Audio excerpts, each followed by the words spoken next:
السلام علیکم، میں ہوں رحمت اللہ ایوب۔ گزشتہ کچھ عرصے سے انٹرنیشنل پالیٹکس کا لینڈسکیپ بہت تیزی سے تبدیل ہوتا ہوا محسوس ہو رہا ہے۔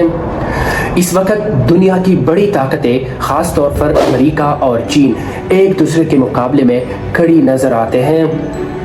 لیکن اس پورے عالمی منظرنامے کو سمجھنے کے لیے سب سے پہلے ہم اس وقت کی سب سے اہم کرائسس یعنی امریکہ اور ایران کے درمیان بڑھتی ہوئی کشیدگی کو دیکھتے ہیں۔ اگر ہم اس کانفلکٹ کو سمجھنا چاہتے ہیں تو ہمیں تاریخ پر واپس جانا ہوگا۔ 1979 سے پہلے ایران میں محمد رضا شاہ پہلوی کی حکومت تھی۔ اس دور میں ایران اور امریکہ کے تعلقات نسبتاً مضبوط اور قریبی تھے، لیکن 1979 کے ایرانی انقلاب کے بعد صورتحال مکمل طور پر تبدیل ہو گئی۔ آیت اللہ خمینی کی قیادت میں آنے والے انقلاب کے بعد ایران کی خارجہ پالیسی امریکہ کے ساتھ تصادم کی سمت چلی گئی۔ اس کے بعد دونوں ممالک کے تعلقات اعتماد کی بجائے کشیدگی، الزامات اور عدم استحکام کا شکار رہے۔ آج صورتحال یہ ہے کہ امریکہ اور ایران کے درمیان کشیدگی وقت کے ساتھ کم ہونے کے بجائے مزید بڑھتی جا رہی ہے۔ امریکہ ایران کی جوہری پروگرام، خطے میں اس کی اثر و رسوخ اور بعض علاقائی گروپس کے حوالے سے تحفظات رکھتا ہے۔ دوسری طرف ایران کا موقف یہ ہے کہ وہ اپنی قومی سلامتی اور خود مختاری کے تحت فیصلے کر رہا ہے۔ اس کشیدگی کے دوران امریکہ کی سیاسی قیادت، خاص طور پر صدر ڈونلڈ ٹرمپ کے بیانات نے بھی صورتحال کو مزید سخت بنا دیا ہے۔ سخت لہجے اور دھمکی آمیز بیانات نے اس تنازع کو مزید گمبھیر بنا دیا ہے۔ اس پورے کانفلکٹ میں ایک انتہائی اہم مقام ابنائی ہرموز ہے۔ یہ دنیا کے سب سے اہم تیل کی ترسیلی راستوں میں سے ایک ہے، جہاں سے دنیا کا تقریباً 20% آئل روزانہ کی بنیاد پر گزرتا ہے۔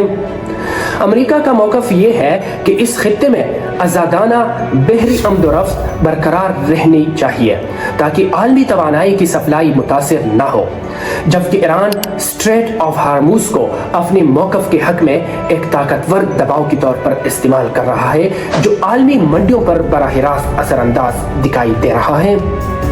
بعض تجزیہ کاروں کے مطابق اس وقت ابنائی ہرموز ایران کی ہاتھ میں موجود سب سے مؤثر دباؤ کا ذریعہ ہے، کیونکہ اس میں کسی بھی قسم کی رکاوٹ پوری دنیا کی توانائی کی منڈیوں کو متاثر کر سکتی ہے۔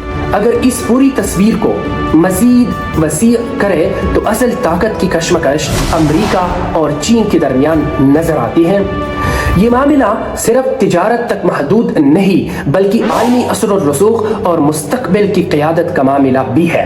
چین طویل عرصے سے ڈالر پر انحصار کم کرنے اور اپنی کرنسی یوان کو عالمی سطح پر مضبوط کرنے کی کوشش کر رہا ہے، لیکن حقیقت یہ ہے کہ آج بھی چین کی بڑی درآمدات اور عالمی تجارت کا بڑا حصہ ڈالر میں ہوتا ہے، جس کی وجہ سے مکمل ڈی ڈالرائزیشن پوری طور پر ممکن نہیں ہے۔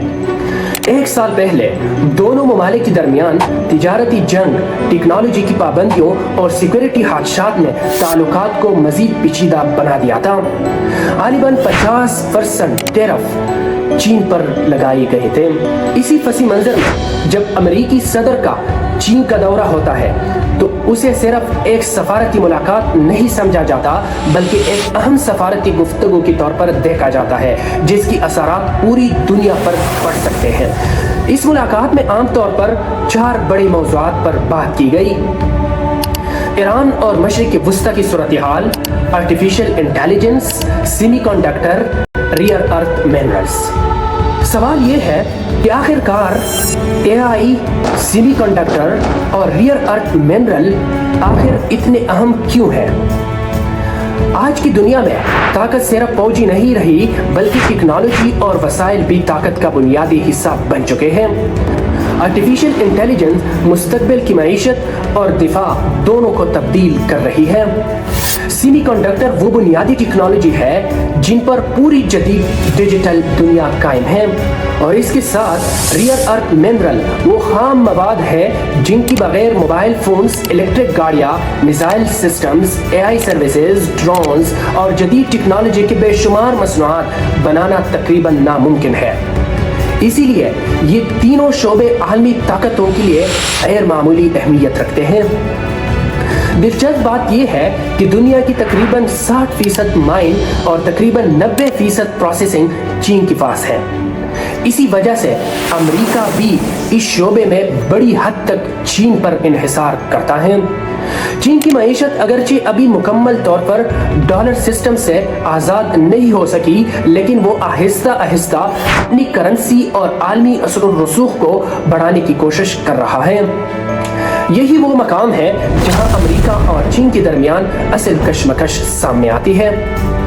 ایک طرف امریکہ اپنی موجودہ عالمی برتری کو برقرار رکھنا چاہتا ہے، دوسری طرف چین اپنی معاشی اور تکنیکی طاقت کو عالمی اثر و رسوخ میں تبدیل کرنے کی کوشش کر رہا ہے، اور ان دونوں کے درمیان ایران، مشرق وسطیٰ اور دیگر خطے اس بڑی تبدیلی کی اثرات کو محسوس کر رہا ہے۔